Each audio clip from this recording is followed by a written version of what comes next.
জীবন বিজ্ঞান পরীক্ষা দিয়ে আসার পর থেকে ভয়ে একদম সিটে আছে ঘন্টু। তার বুক ধড়ফড় করছে, মাঝে মাঝে গলা শুকিয়ে কাঠ হয়ে যাচ্ছে, প্রচণ্ড রকম জল তেষ্টা পাচ্ছে, শরীরে অস্বাভাবিক ঘাম হচ্ছে, কারণ আগামীকাল তার মাধ্যমিকের অঙ্ক পরীক্ষা। ঘন্টু বরাবরই অঙ্কে কাঁচা। উপপাদ্য, সম্পাদ্য, ত্রিকোণমিতি, পরিমিতির মতো অঙ্ক তার মাথার উপর দিয়ে যায়। কখন কোন নল দিয়ে চৌবাচ্চার জল বেরোচ্ছে আর কোন নল দিয়ে চৌবাচ্চার জল ঢুকছে, আবার এর মধ্যে কখন চৌবাচ্চা ভর্তি হয়ে যাচ্ছে, সে কিছুতেই বুঝতে পারে না। যদি চৌবাচ্চাটা ভর্তি করতেই হয় তাহলে নলটা খুলে রাখা হয়েছে কেন? নলটা বন্ধ করে দিলেই তো হয়। এছাড়াও আছে বীজগণিতের প্লাস মাইনাসের অঙ্ক। বীজগণিতের সমীকরণগুলো সে একসময় গুলিয়ে ফেলে।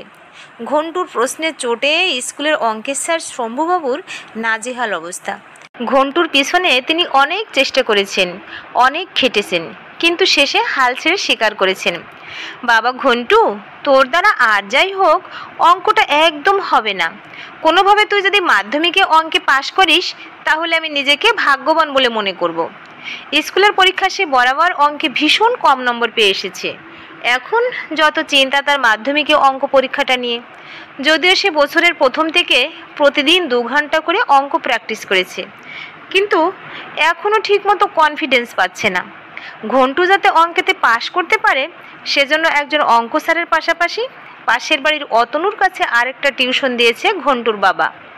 ঘন্টুদের পাশের বাড়ির অতনু পড়াশোনায় ভীষণ ভালো। মাধ্যমিকে, উচ্চ মাধ্যমিকে দুটোতেই অঙ্কে 100-র মধ্যে 100 পেয়ে স্কুলের নাম উজ্জ্বল করেছে। সে বর্তমানে মেদিনীপুর কলেজে অঙ্কে অনার্স করছে। প্রায় প্রত্যেক শনিবার রবিবার অতনু হোস্টেল থেকে গ্রামের বাড়িতে আসে, আর এই শনিবার রবিবার দুদিন ঘন্টু অতনুদার কাছে অঙ্ক করে। অতনুদা খুব সহজ করে অঙ্কগুলো তাকে বুঝিয়ে দেয় আর প্রচুর পরিমাণে উৎসাহ দেয়। অতনুদার কথা শুনে মনে হয় সেও অঙ্কে পাশ করতে পারবে। মাধ্যমিক পরীক্ষার আগে অতনুদাকে বারবার অনুরোধ করেছিল ঘন্টু, তুমি অঙ্ক পরীক্ষার আগের দিন আসবে তো অতনুদা? আমাকে শেষবারের মতো অঙ্কগুলো একটু বুঝিয়ে দেবে। তুমি এলে আমার ভয়টা অনেকটা কাটবে। তুই একদম চিন্তা করিস না বাবু, পরীক্ষার আগের দিন আমি ঠিক আসব। আগামীকাল অঙ্ক পরীক্ষা, কিন্তু আজ সকাল থেকে আবহাওয়া প্রচণ্ড রকম খারাপ। একে শীতকাল, তার উপর সারাদিন ধরে ঝমঝম করে বৃষ্টি হচ্ছে। ঠান্ডাটাও জাঁকিয়ে পড়েছে।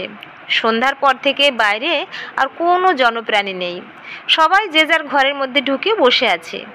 এই আবহাওয়া উপেক্ষা করে জেঠিমাদের বাড়িতে দুবার গিয়ে অতনুদার খোঁজ নিয়ে এসেছে ঘন্টু, কিন্তু অতনুদা মেদিনীপুর থেকে বাড়ি আসেনি, ওর ফোনটাও বন্ধ। অতনুদার জন্য ভীষণ মন খারাপ তার, কিন্তু আবহাওয়ার উপর তো কিছু করার নেই। অগত্যা সারা সন্ধ্যা বসে বসে পুরনো অঙ্ক খাতাগুলো বের করে বেশ কিছু গুরুত্বপূর্ণ অঙ্ক উপপাদ্য মুখস্থ করে নিয়েছে ঘন্টু। তারপর মায়ের কথা মতো তাড়াতাড়ি খেয়ে দিয়ে শুয়ে পড়েছে। ঘুমের মধ্যে হঠাৎ ঘরের জানালায় ঠকঠক শব্দে তার ঘুমটা ভেঙে যায়। এই ঘন্টু, ঘন্টু, ঘুমিয়ে পড়েছিস নাকি রে?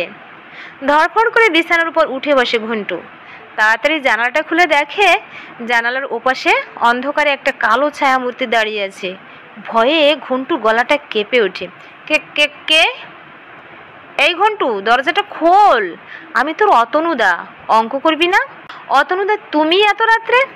তোমার তো বিকেলে ট্রেনে আসার কথা ছিল। আর বলিস না ভাই, আজকে ট্রেনের অবরোধ ছিল, এইমাত্র বাড়ি এসে পৌঁছালাম। তুই তাড়াতাড়ি দরজাটা খোল, তোকে কতগুলো গুরুত্বপূর্ণ অঙ্ক দেখিয়ে দিই। রাত জেগে পড়াশোনার জন্য ঘন্টু ওদের বাড়ির বৈঠকখানার ঘরে শুয়ে। ওটাই ওর পড়ার ঘর। ওখানে অঙ্কের স্যার, ইংরেজি স্যার, বাংলা স্যার এসে ওকে টিউশন পড়িয়ে দিয়ে যায়। বৈঠকখানা ঘরটার বাইরের দিকে একটা আলাদা দরজা আছে। এই দরজা ওদের মূল ঘরের থেকে আলাদা। ঘন্টু সেই বাইরের দিকে দরজাটা খুলে দেয়। সঙ্গে সঙ্গে ঘরের মধ্যে এক ঝলক ঠান্ডা হাওয়া প্রবেশ করে। আপাদমস্তক চাদরে ঢেকে ঘরের মধ্যে প্রবেশ করে অতনু। চেয়ারে বসে বলে, ঠান্ডাটা জব্বর পড়েছে, ঠান্ডায় হাত পা সব কনকন করছে। নে তাড়াতাড়ি অঙ্ক খাতাটা বের কর। হারিকেনের আলোটা উস্কে দিয়ে বই খাতা নিয়ে বিছানার উপর বসে পড়ে ঘন্টু। এদিকে ঝড় বৃষ্টির জন্য সন্ধ্যা থেকে আজ লোডশেডিং। হারিকেনের মৃদু আলোর ঘরের মধ্যে একটা আলো ছায়ার সৃষ্টি হয়েছে। তারপর চাদরে মুড়ে থাকার কারণে অতনুদার চোখ মুখ ভালো করে দেখতে পাচ্ছে না ঘন্টু। তার কেমন যেন একটা অস্বস্তি আরম্ভ হয়। প্রচণ্ড শীত শীত করতে থাকে। এই সময় শুধু তার অতনুদার গমগমে কণ্ঠস্বর কানে আসে। এই ঘন্টু, 30-এর উপপাদ্যটা কর। লম্ব সমদ্বিখণ্ডত্রয় সমবিন্দু, এটা পরীক্ষায় এসে গেছে। আর আমি ত্রিকোণমিতির সাজেশন করে দিচ্ছি, এই অঙ্কগুলো পরপর কষে যা। তোকে আমাকে অঙ্কে কোনো রকমভাবে 50 পাওয়াতেই হবে, কাকুকে আমি কথা দিয়েছি। তোর জন্য আমি এই ঝড় বৃষ্টি উপেক্ষা করে মেদিনীপুর থেকে আসছি। আমার সম্মানটা ডোবাস নে ভাই। নে, পরপর যেমন বলছি সেভাবে অঙ্কগুলো কর। এরপর ঘন্টা 3-4 ধরে অতনুদার কথা মতো অঙ্ক করে চলে ঘন্টু।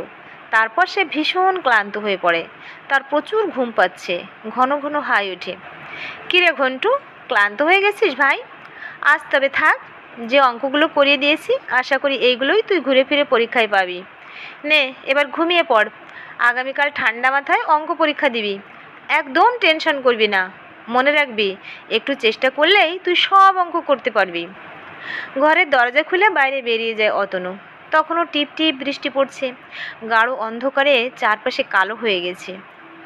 অতনুদা চলে যাবার পর ঘড়ির দিকে তাকায় ঘন্টু, রাত্রি 3:10 বাজছে। এতক্ষণ সে অঙ্ক কষেছে। পরদিন পরীক্ষা হলে গিয়ে সে ভীষণ অবাক হয়ে যায়।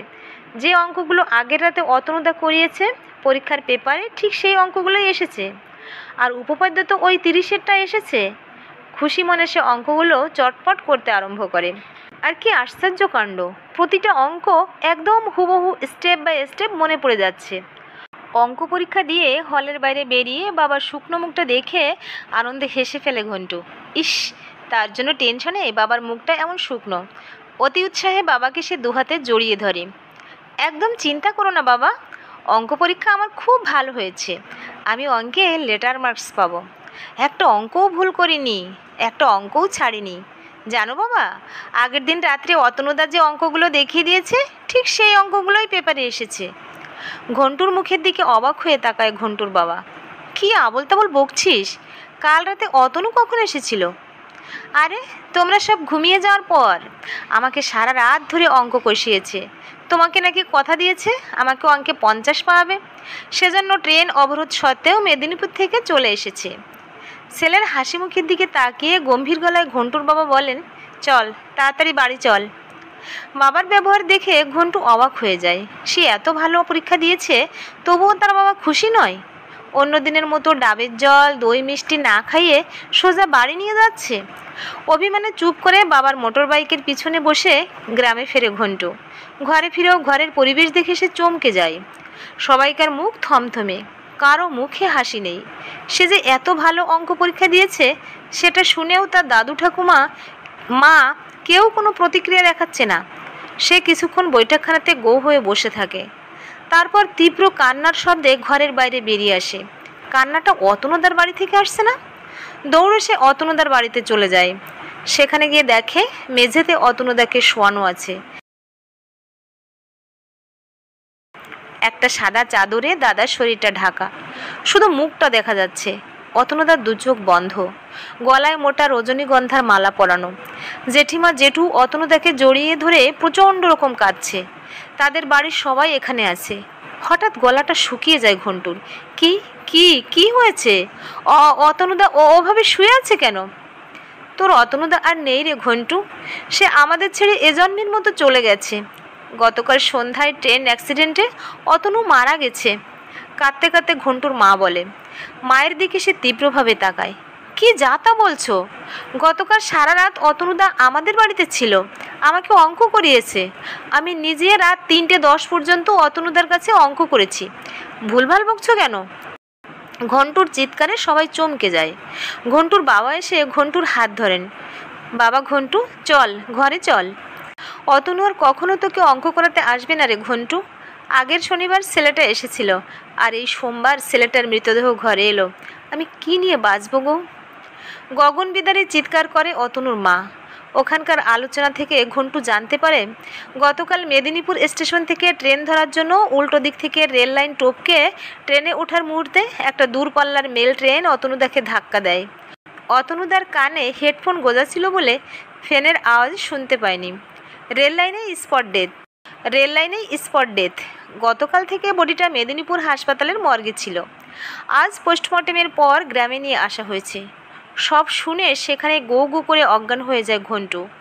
ঘন্টুকে ওখান থেকে তুলে বাড়িতে নিয়ে আসে ওর বাবা মা। জ্ঞান ফেরার পর প্রচণ্ড ভয়ে কেঁপে কেঁপে ওঠে ঘন্টু।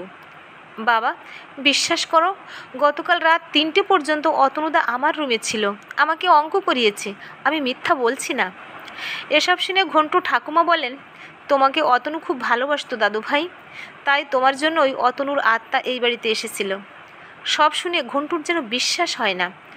গতকাল রাত্রে অতনুদা আসেনি, অতনুদার প্রেতাত্মা তাকে অঙ্ক কষিয়ে গেছে, কিন্তু সে তো অতনুদাকে প্রত্যক্ষ করেছে, তাহলে সেদিন অতনুদার ভূত তাকে অঙ্ক কষাতে এসেছিল।